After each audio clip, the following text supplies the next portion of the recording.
Hello, जय हिंद दोस्तों। स्वागत है आप सभी का आपके अपने YouTube channel technical with SAS में। मैं शिवम विश्वकर्मा आपके लिए लेकर आया हूं यहाँ पर मैथमेटिक्स की क्लास। तो दोस्तों यहाँ पर हम लोग साधारण ज्ञान से संबंधित कुछ सवाल लगाने वाले हैं। पिछली क्लास में भी सवालें कुछ लगी थी। आगे उसी सवालों की कड़ी में बढ़ते हमको यहाँ मिला हुआ है कि कोई राशि 4 वर्षों में 5 गुनी हो जाती है तो कितने वर्षों में 7 गुनी हो जाएगी। देखिए, इस टाइप के सवाल में एक विशेष प्रकार के ट्रिक का हम यहाँ पे अध्ययन करने वाले हैं। उस ट्रिक को सीखेंगे। देखते हैं उस ट्रिक की सहायता से कैसे सवाल लगाया जाता है।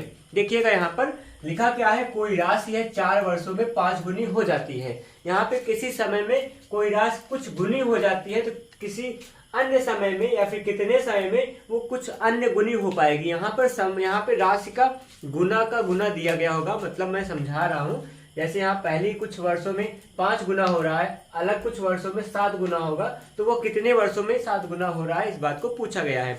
इसके लिए सबसे बेसिक सा फॉर्मूला, बेसिक सा कॉन्सेप्ट होता है, यहाँ पे सीखने का कीजिएगा प्रयास। यहाँ पे फॉर्मूला क्या लगाएंगे, n-1 इंटू में क्या कर दीजिएगा 100 अपॉन में क्या होगा यहाँ t इक्वल टू t1 कर देंगे। बराबर में क्या होगा n-1 इंटू में होगा 100 अपॉन में क्या हो जाएगा t2। कुछ इस प्रकार से आप यहाँ लगाने वाले फॉर्मूले का प्रयोग करेंगे। ठीक, तो यहाँ पे इस फॉर्मूले की सहायता से हम यहाँ पर लगाएंगे। एक बात और देख लीजिएगा, अगर यहाँ पर 100 है ना, ऐसे अभी आप तक पिछली क्लासों में क्या किया था, इसका 100 के साथ इस्तेमाल किया था। जब वहां पे आपने ध्यान दिला हो तो क्या किया होगा, आपने दर का मान निकालने के लिए n-1 इंटू में 100 अपॉन में क्या किया था, आपने t किया था, या फिर t का मान निकालने के लिए यहाँ पे r लिखकर कुछ ऐसा बात बनाया था। फिलहाल इसमें क्या हो जाएगा, यहाँ 100 दोनों में इक्वल है तो 100 क्या हो जाएगा, टर्मिनेट हो जाएगा। तो यहाँ पर केवल n-1 के साथ जो फॉर्मूला बना रहेगा वही रह जाएगा। तो फॉर्मूले को अगर यहाँ मॉडिफाई करना चाहे तो कैसे लिख सकते हैं, यहाँ पर लिखने का अगर कीजिए प्रयास तो बन जाएगा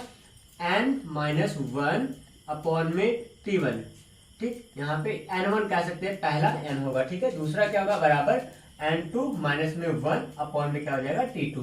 तो दूसरे समय के लिए दूसरा गुना लगाएंगे, यहाँ पहले समय के लिए पहले गुने के साथ काम कीजिएगा। सवाल में क्या है, पहला 4 वर्ष है, पहले 4 वर्ष में 5 गुना था। यहाँ पे 4 वर्ष के लिए यहाँ 5 गुना था। ये गुना का मतलब यहाँ है, आप लिखोगे n का मान 5 होगा, माइनस में 1 बटा में क्या कर दीजिएगा t1 का मान 4 होगा। बराबर में कितना गुना हो रहा है, 7 गुना हो, 7 में से 1 घटाएंगे और बटा में क्या आएगा t2। दूसरा समय आपको पूछ रहा है, निकालेंगे हम लोग। 5 में से घटेगा 4 होगा, 4 बटा 4 होगा, बराबर में 7 में से घट जाएगा 6 बटा t2 होगा। 4 में 4 कैंसिल हो जाएगा, t2 बराबर क्या पा जाओगे आप यहाँ पे 6। तो t2 का मान क्या होगा, 6 होगा। 6 का मतलब क्या होगा, 6 वर्षों में ये जो धन था वो क्या हो जाएगा, 7 गुना हो जाएगा। कुछ सवाल थे ये। यहाँ पर अगर देखिएगा, यही सवाल है, क्या हो जाए अगर यहाँ समय की जगह पर दर लिखा जाए या फिर दर का मान हो ना, यहाँ पर ब्याज की दर के केस में बन रहा हो। जैसे 4 वर्षों में ब्याज की दर यहाँ पर मतलब कुछ परसेंट रही हो, फिर यहाँ पर कितने वर्षों में कुछ परसेंट हो जाएगी, उस टाइप के सवाल बनेगी। यहीं पे समय की जगह पे दर का जिक्र कर लिया गया होगा तो वहाँ पे r का फॉर्मूला r1 r2 के रूप में लिख देंगे। उस टाइप के सवाल अभी आपके लिए आने वाली है, ध्यान दीजिएगा। अगर इसी कड़ी में आगे हम लोग बढ़े तो मेरे पास अगली सवाल है। यहाँ पे मैं लिख रहा हूं, सवाल को समझने का कीजिएगा प्रयास। अगला प्रश्न कुछ आपके सामने इस रूप में आएगा। लिखा है कि कोई धन 4/1/2 वार्षिक दर से, लिख रहा हूं मैं, कोई धन है, ठीक, कोई धन 4/1/2 प्रतिशत वार्षिक ब्याज की जो दर होगी वो होगी दर से 5 गुना हो जाती है, दर से 5 गुना हो जाती है। ठीक, इतनी बात है। आगे इसके बाद क्या लिखा है, तो किस दर से वो 3 गुना हो जाएगी, तो किस दर से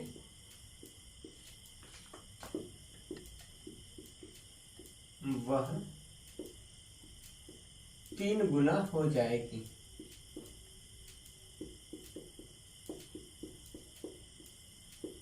तो ये है सवाल। यहाँ पर इस सवाल के लिए हम लोग करेंगे क्या, देखिएगा, समझने का कीजिए प्रयास। यहाँ पर भी क्या होने वाला है, फिलहाल कहा है कि कोई धन यहाँ पर 4/1/2 वार्षिक दर से 5 गुना हो जाती है ना। यहाँ पर फिर कह रहे किस दर से वह 3 गुना हो जाएगी। इस बात में चर्चा करना है। एक पहली शर्त के लिए आपको कुछ गुना का मान दिया है और दर का भी मान दिया है। यही दूसरी शर्त में भी आपको यहाँ पर दर का मान पूछा है, कुछ गुने का मान दिया गया है। तो गुना को हमेशा जितना गुना होगा उसको हम n से डिनोट करेंगे, उसको n समझेंगे, और यहाँ पर दर का मान तो r रहेगा। तो फिलहाल आपके पास सवाल क्या है, आपके पास फॉर्मूला क्या होता है, n1 माइनस में 1 अपॉन में क्या होगा r1 होगा, इक्वल्स टू n1 n2 होगा, n2 माइनस में 1 अपॉन में क्या हो जाएगा r2 होगा। इसके अकॉर्डिंग हम लोग करेंगे सवाल को सॉल्व। क्या बनेगा, यहाँ पर गुना का मतलब पहले 5 गुना था, 5 माइनस 1 कर देंगे। दर का मान यहाँ क्या है, 4 दूना 8 एक 9 बटा में 2 है, बराबर में n का मान कितना है, दूसरी बार 3 गुना हो रहा है, 3 माइनस में 1 कर दीजिएगा, बटा में r2 होगा। दूसरा दर हमको निकालना है। यहाँ पे क्या होगा, 5 में से 1 घटेगा क्या आ जाएगा, 4 होगा, हर का हर होगा, ऊपर जाएगा, 4 गुना 2 कर देंगे, बटा में 9 होगा, बराबर में 3 में से घटा दीजिएगा, कितना बन जाएगा 2, बटा क्या होगा r2। यहाँ से 2 से 2 कैंसिल हो जाएगा, आप तो जो r2 का मान निकाल पाएंगे, r2 बराबर हो जाएगा 9 बटा में क्या होगा 4, ये आपका r2 का मान होगा। अगर इसको आप सिंप्लीफाई करेंगे तो 4 दूना 8 एक में 9 बटा में 4 होगा। इस प्रकार से इतना प्रतिशत, कितना 2 सही 1/4% जो होगा ये आपके इस दर का मान होगा। 2 सही 1/4 जो होगा यही इसका यहाँ पे दर का मान होगा। कुछ ये लगी सवाल दोस्तों। आगे बढ़ेंगे अगले सवाल की ओर हम लोग। अगला प्रश्न आपके सामने मैं लिख रहा हूं। प्रश्न कुछ ऐसा होने वाला है ना, कहा है कि प्रश्न में कि कोई राशि 7 वर्षों में 5 गुनी हो जाती है। लिखूंगा यहाँ पर, कोई राशि है, कोई राशि कितना 7 वर्षों में, 7 वर्ष में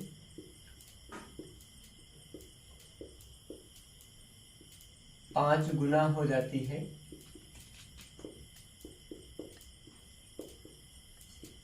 ठीक, उसके बाद क्या पूछा है, आगे कुछ दिया गया है कि यहाँ पर वह कितने वर्षों में 13 गुनी हो जाएगी। वह कितने वर्षों में,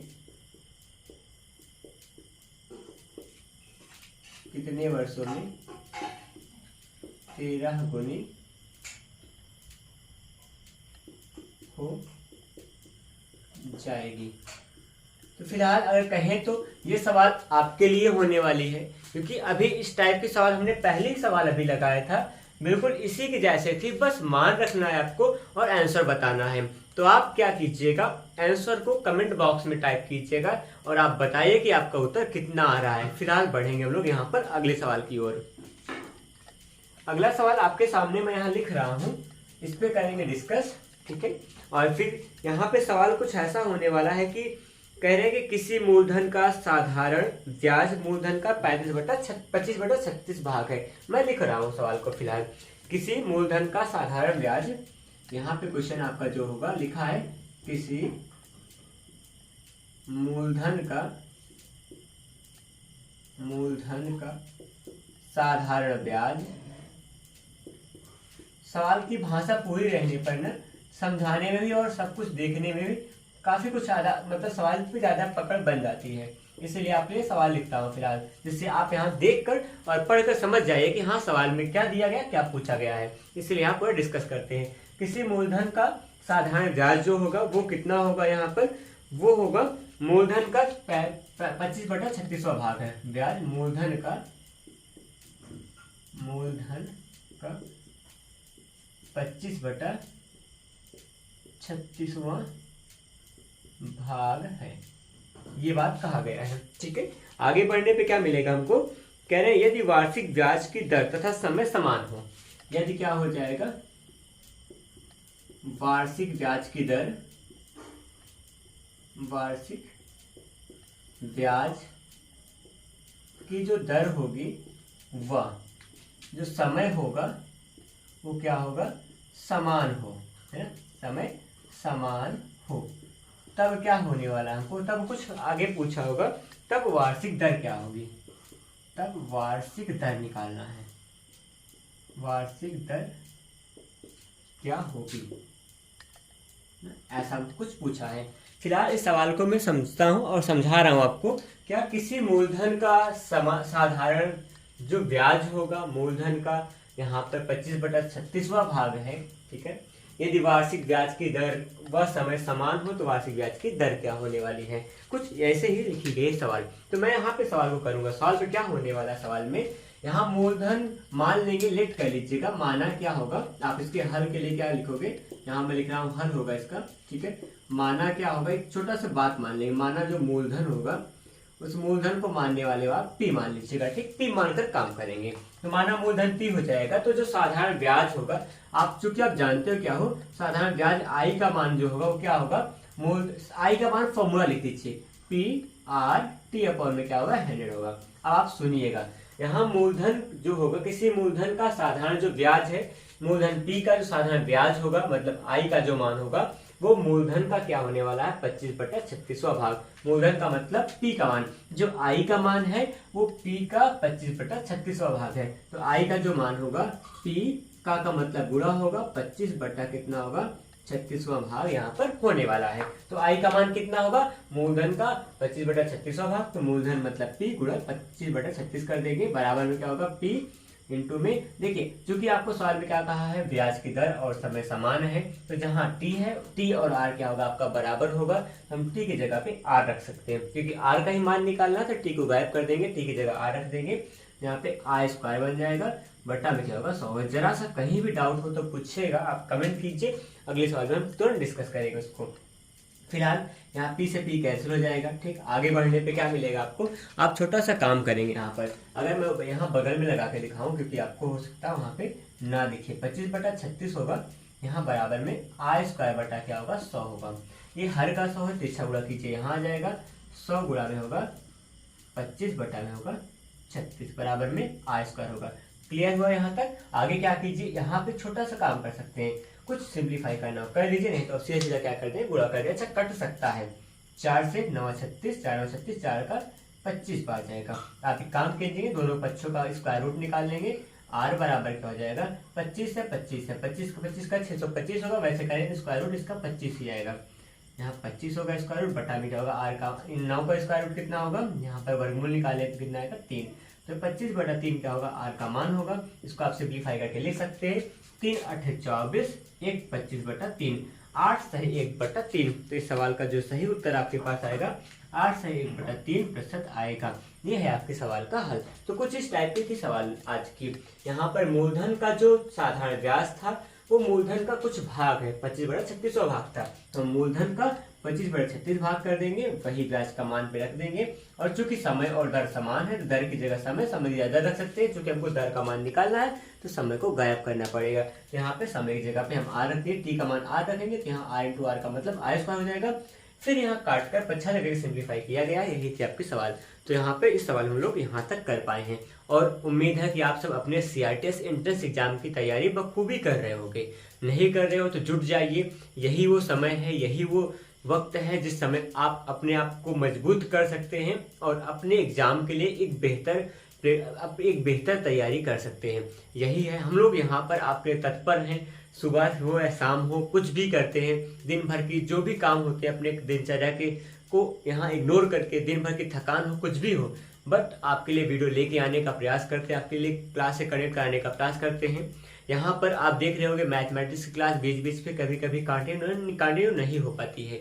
यहाँ पर जो ऑफलाइन यहाँ क्लासों का बर्डन इतना होता है कि यहाँ कभी कभी ऑनलाइन क्लासों का कनेक्ट कराना मुश्किल हो जाता है, या फिर कभी कभी कोई टेक्निकल इशू आ जाते हैं। इस वजह से कभी कभी मैथ की क्लास आपकी कंटिन्यू नहीं हो पाती है। फिलहाल मैं आगे से पूरा प्रयास करूंगा कि आपकी क्लास बिल्कुल लगातार चलती रहे, क्योंकि आपका एग्जाम नज़दीक है, तो हम लोग यहाँ पर आपका साथ देकर रहेंगे, आपके साथ रहेंगे, हम लोग आपके साथ हैं। पूरा SAS क्लासेस का टीम आपके साथ है। यहाँ पे आपको नॉन टेक्निकल से लेकर टेक्निकल तक की सारी सपोर्ट हम लोग कर रहे हैं। फिलहाल यहाँ पर जो कुछ सुविधा प्रोवाइड कर पा रहे हैं हम यहाँ हो रहा है, और हाल बहुत जल्द में ही आपको यहाँ पर हम लोग व्हाट्सएप ग्रुप बनाने वाले हैं, जिस पर क्या होगा, जिसका अनाउंसमेंट आपके सौरभ सर करने वाले होंगे बहुत जल्दी।